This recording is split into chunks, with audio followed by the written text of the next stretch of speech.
How are you doing? This is David Richard Amo with Balancing the Triad, Body, Mind, and Spirit. Hope you're doing well. And yes, this video is much later than what I normally do because right now it is 6:30 in the evening, and normally I do this about 2 p.m. I had to go out of town today for a doctor's appointment.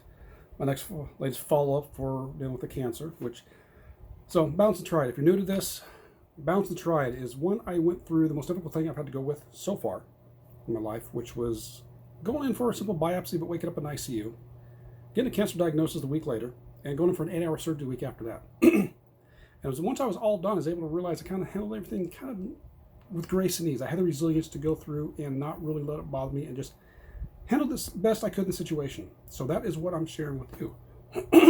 Excuse me. Just got through getting a little dinner, so yeah, throw it there a little bit. But so that's what Balancing the Triad is. I learned the importance of it, working my body, mind, spirit because of that challenging situation. So today it was gone through, had the follow-up, so everything is good. The MRI I had a couple months ago is doing great. Everything's fine, and I had a different topic I was going to talk about, but as this is going on, I'm going to go ahead and go with this. Is we sometimes don't know how things are going to happen for us. We have that air of unknown, which is, for a lot of people, that's what keeps them hindered. And I know for my personally, one of the lessons I learned is I had a blocked sinus for about 2.5 years. Annoying, yeah, but to me, at least I told myself it didn't interfere with my everyday life, so I really didn't get in to have it checked out. Part of it was because with the finance and stuff, having to deal with insurance, I didn't even know how I was going to be able to pay for whatever this thing might have been, not even knowing what the possibilities were. I kind of shut myself off. Excuse me again. Pardon me. And it was that unknown. That's what a lot of us do. We do not know, so we'll shut ourselves off from the possibility. So I could have done a little more research, which I should have done some research because I didn't do any. Which is, looking back, it's very odd for the way I've developed, especially since then. It's not even knowing what the possibilities were. Having to deal with insurance, having to deal with the surgery, what was going to take, what's going to cost, all that was racing through my head. So instead of even taking the time to figure out what it might be, even taking small steps, I did nothing. I think that's what a lot of people do. They get scared of the unknown.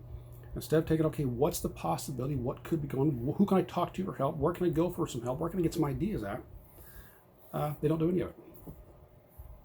And it turns out, sometimes with the unknown, when I was talking to the doctor today, because since it's been, so right now we are June 2nd, 2021, and the end of August 2018 was the biopsy. The week later was the cancer diagnosis, and a week later, so I think it was September 4th or September 5th, I'd have to go back and check, was the day of the surgery, 2018. Very rare cancer, and I was talking to the doctor today because, as I started to say a few moments ago, was as I've gone through this, the more I process, the more I start sharing ideas about the Triad, the more questions and things that come up for me. And part of that is, okay, because I could have gone through moved part of the eye and part of the brain. So what was unusual for me is the tumor did not penetrate the eye or the brain. So instead, they didn't have to do that. Because it didn't penetrate, it was all through the nose, which some people don't have. And talking with the doctor today, because he knew I was going through, I'm starting to share this up. And he goes, yeah, you have a unique perspective on how you handle the situation, which not a lot of people do.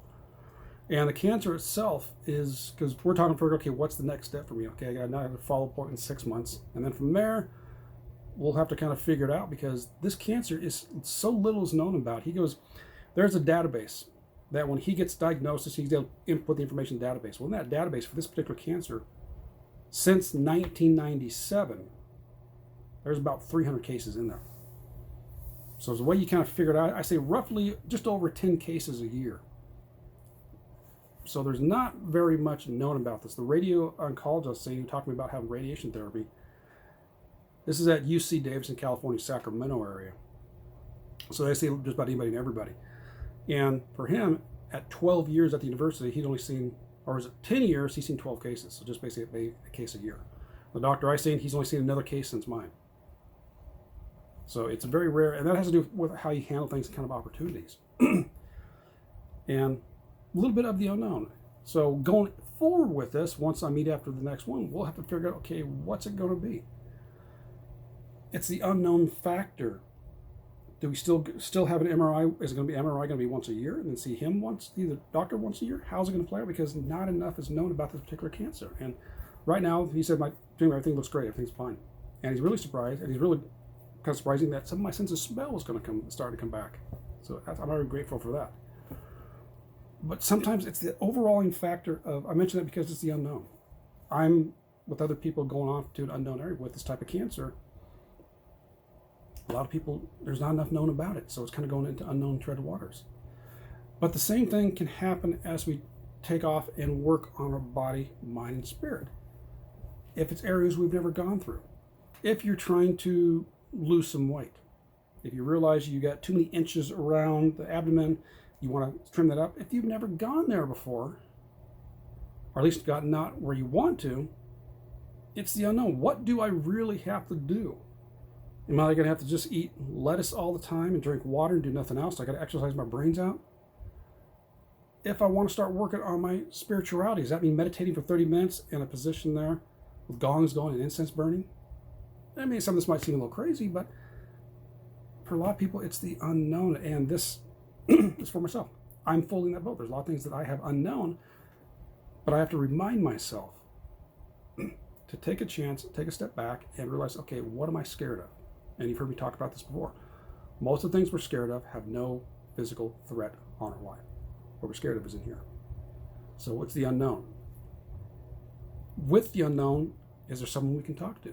Is there research we can do? Is there small steps we can take to start going in that direction and then change things up from there? Which pretty much the answer is always going to be yes.